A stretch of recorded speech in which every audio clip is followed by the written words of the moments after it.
أعوذ بالله من الشيطان الرجيم بسم الله الرحمن الرحيم ربي اشرح لي صدري ويسر لي أمري واحلل عقدة من لساني يفقهوا قولي. Assalamu alaikum warahmatullahi wabarakatuh. Dear brothers and sisters, welcome to our program. As we know, this week was a very special week. We celebrated the birth anniversary of Bibi Fatima Masuma alayhi salam. Allahumma salli ala Muhammad wa ala Muhammad wa It was a very special week. As we know, her birthday was on the 1st of the month of Dhul Qadda. And as we know, a few days from now, we're going to be celebrating the birthday of Imam Reza alayhi salam, our 8th Imam. And as we know, the brother of Bibi Masuma alayhi salam. So I'd like to start off our program by congratulating everyone on that. As we know, these are the birthdays that, of the people that Allah subhanahu wa ta'ala has blessed, the people who are closest to Him. We should be happy when they're happy, and we should be sad when they're sad. So, alhamdulillah, it was a very special week, the birth anniversary of Bibi Fatima Masuma salam alayha. Now, we know, Bibi Fatima Masuma, we know the huge status that she had and how she was, the sister of Imam Reza alayhi salam, and, the huge amount of knowledge that she had.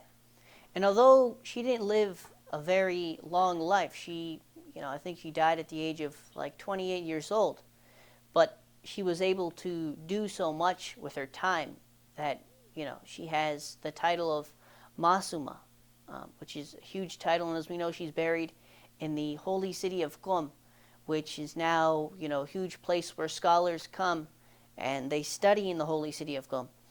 Her status was so big that even before she was born, it was about, 25 years before her actual birth, Imam Jafar Sadiq alayhi salam said, "There will pass away in Qom a lady of my descendants known as Fatima, by whose intercession our Shias will enter heaven."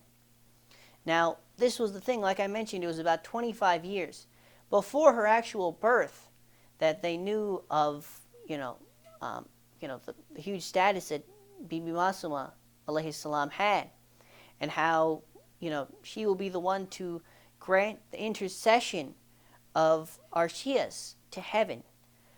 As we know, Bibi Masuma alayhi salam, she's not even, one of the 14 Masumeen. As we know, there's 14 Masumeen. And although she's not one of the Masumeen, she's not, one of the 14 Masumeen, she was grown up around them, and she has the title given to her after her death by Imam Reza alayhi salam, the title of Masuma. And Masuma means, like Masum, which means one who is, without sins. So, to give a title like that from Imam Reza alayhi salam, it doesn't just go to any normal person. So we see the huge status that she had, the huge thing that, like I mentioned, it was so many years before her birth that they, mentioned how the great impact she was going to have. Before we talk about that, let's go into some of the basics. The basic, birth information about Bibi Masuma, salam alayha. As we know, she was born on the 1st of Dhul Qadda, like I said, in the year 173 AH in the holy city of Medina. Her father was Imam Musayyid Kazim alayhi salam, and her mother was Najma Khatun. Like I mentioned, she, as we all know, she was the sister of Imam Reza alayhi salam. Imam Reza alayhi salam is buried in the holy city of, in holy city of Mashhad, which is also in Iran. And we know, the strong connection that she had with her brother Imam Reza alayhi salam. And like I mentioned, from a very young age, she was grown up in that environment. She's related to, so many imams. Her father, Imam Musayyid Kazim alayhi salam, her nephew, her brother, Imam Reza alayhi salam. So that's why, she had given such a high status from Allah subhanahu wa ta'ala. There's even a saying from Imam Reza alayhi salam. He says, whoever visits the shrine of Al-Masuma in Qum, it is as if he has visited me.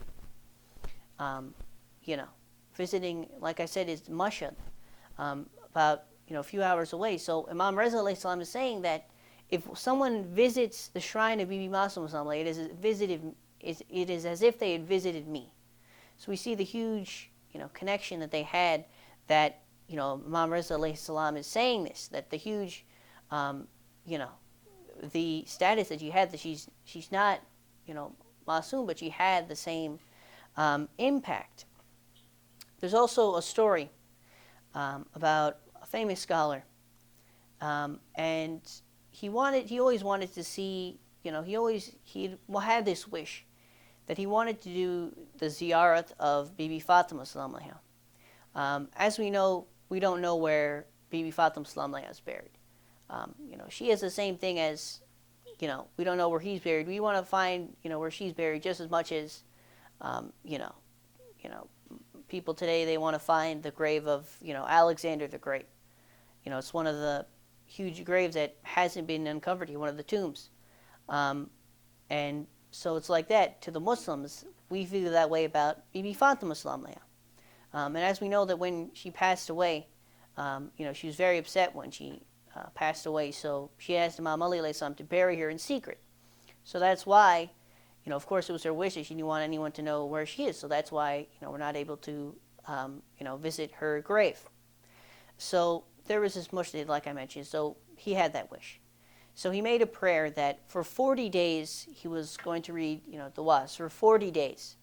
And he had that wish that he wanted to, do ziyarat of Bibi Fatima salam alaiha. He wanted to see where, she was buried.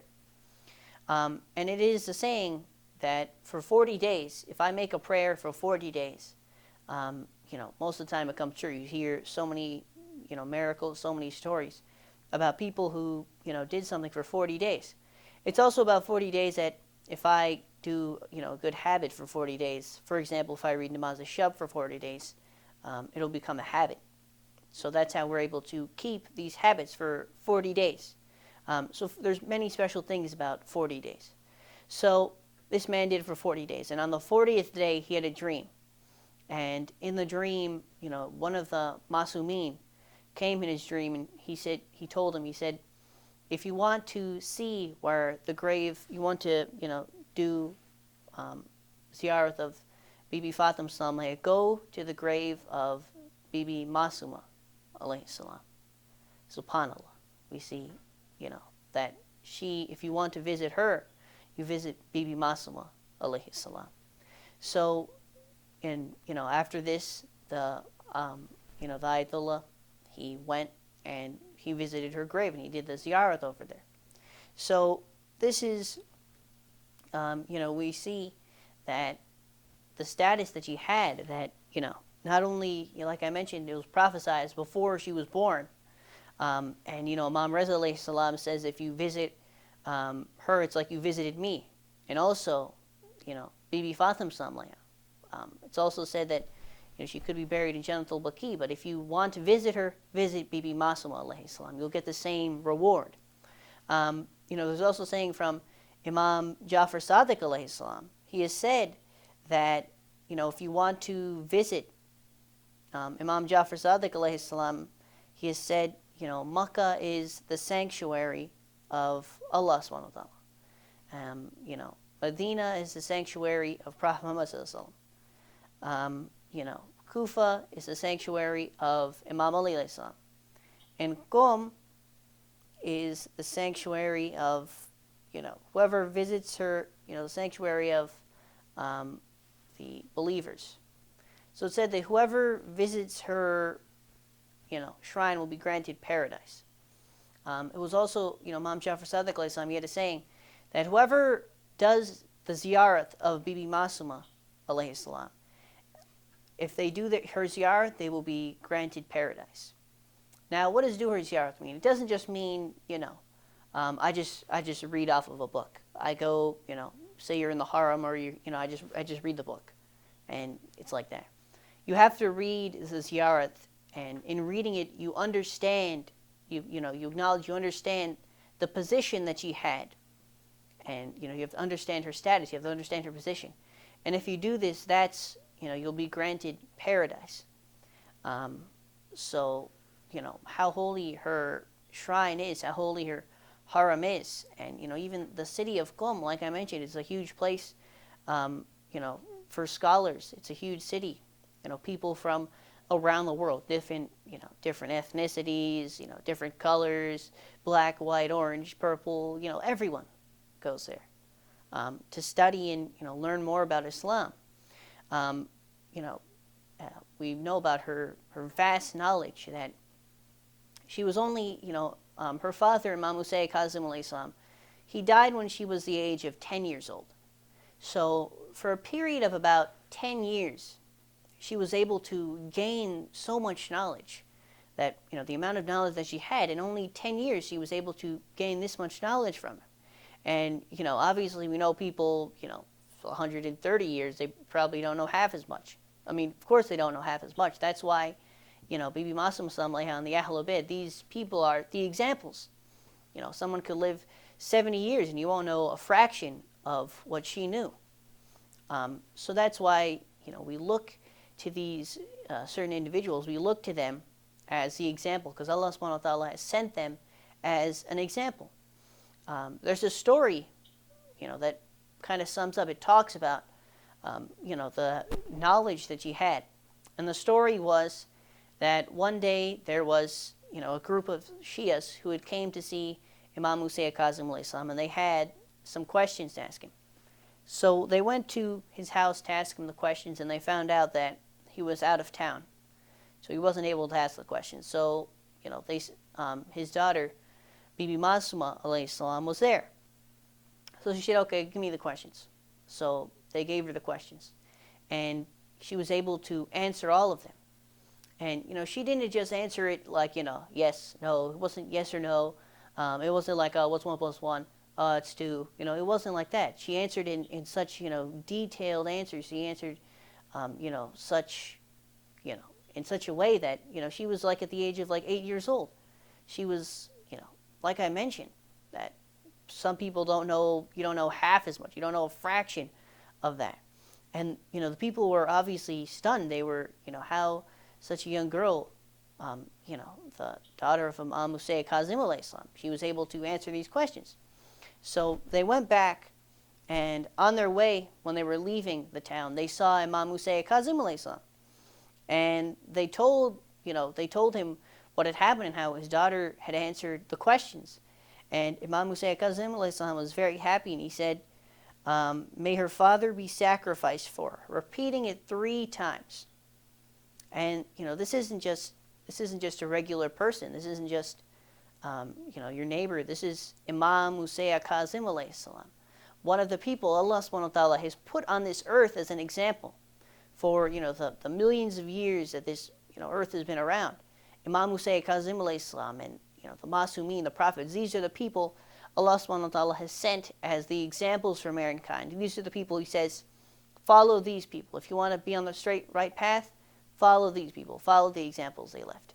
So Imam Hussein Kazim alayhi salam is saying this. And, if Imam Hussein Kazim alayhi salam is saying this, obviously, came from Allah subhanahu wa ta'ala. So we see that these people are examples today. The huge thing that she had, the vast knowledge, like I mentioned, at the age of 10 years old, her father passed away. So she knew so much. And, like I mentioned, her, brother Imam Reza alayhi salam, of course, the knowledge that he had. There's a, it also said that Bibi Masuma alayhi salam, what she also did was, she narrated many different, events. She was able to quote many different important events, including, Hadith al-Qadir, where Prophet Muhammad names Imam Ali alayhi salam as his successor. She was also able to name Hadith al-Manzila, and the hadith concerning the love of Prophet Muhammad for his progeny and the position of Imam Ali alayhi salam and his followers. So these are very important sayings that Bibi Masuma alayhi salam was able to quote. We see similarly what happened, Bibi,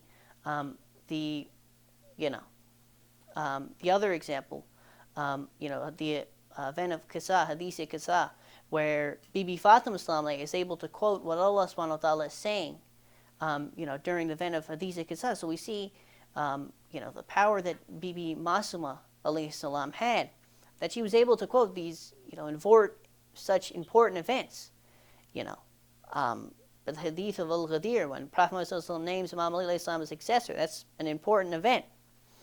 And like we were mentioning about the city of Qum, such, a holy city. There's actually, a story. Alhamdulillah, I was able to, go to Qum a few times. And, one particular story I remember, one of the main stories I remember of, such a blessing. It was really a blessing from Bibi Masuma alayhi salam. It was a Thursday night. And, today is also Thursday night, huge night, kids if heaven are open. And, we're talking about the city of Qum, and we're talking about Thursday night. So, obviously you're expecting, a lot of people, and, we're not talking about, in my regular, the regular masjids around us. Everyone knows that on Thursday night, when I go to the masjid, I'm barely able to get some food. I'm barely able to, get some bread. There's nothing left. There's so many people there, and, it's always crowded on Thursday night because that's the big night. In the masjids, usually, like regular masjids, they don't really have anything, but on Thursday night, everyone comes. So you imagine that. You imagine how in your own masjid, there's barely any food, there's barely any space. Now think of the holy city of Qum. Think of how crowded that would be. So it was morning time, and we had made a plan that we were going to go for Fajr time. Because, at nighttime, like I said, it's impossible. It's way too full to go at nighttime. But in the morning time, we thought, maybe there's a higher chance we can get some space. So we were planning on going, and we had stayed up all night, and we had drove there. So we were looking for some place to park. And, we thought obviously we're going to have to go about, 2 hours earlier or, 1 hour earlier because we knew that it would be impossible to find parking. So we went there, we went to the Haram, we drove, we got ready, we went to drive to the Haram. And when we got there, Alhamdulillah Rabbil Alameen, it was empty. And there was, spaces right in front of the Haram, places that you never get. Usually what happens is, if we went to go to the Haram, what we would do is take a taxi, so they drive you right in front of the Haram. So obviously it makes it easier to go. But this time, we went to drive over there. So we were able to find a space, Alhamdulillah Rabbil Alameen, and we went inside, and, it's just a magical feeling when you're able to go to the Haram. Because, on a normal day, it's so crowded, but this time we were able to go up to the Zari, we were able to, touch the Zari, make prayers, try to read the Ziyarat, and, it was so peaceful that at this time in the morning, you'd expect on Thursday night, you'd expect there'd be so many people, but, we were able to be there. And, of course, when Fajr time came, we went to read our namaz, and, we were able to find pretty good spots. And, I find this, out of everything, that was one of the biggest things, the blessing that we were able to, a time that's so full, we were able to go there and we were able to pray, and, I see it as a blessing from Bibi Masuma alayhi salam that we were able to, go there, that it was empty like that. And, it's also recommended that, after we read Amaz, of course, at the Haram they read it, I think, twice or, 3 times for the people who are a little late. And, we were able to read our namaz the second time as well. Because, like I said, we came right on time, which never happens. We're usually there for the second one because we're always late. So, and it is very recommended that if you're able to read your namaz for the second time, it's recommended to do it. For example, it happens sometimes that you're going to the masjid and, you already read Maghrib, and the masjid, now they're reading Maghrib. It's recommended that you go and read that Maghrib, because when are you going to get the chance again? Jamaat is, worth 100 times the regular one.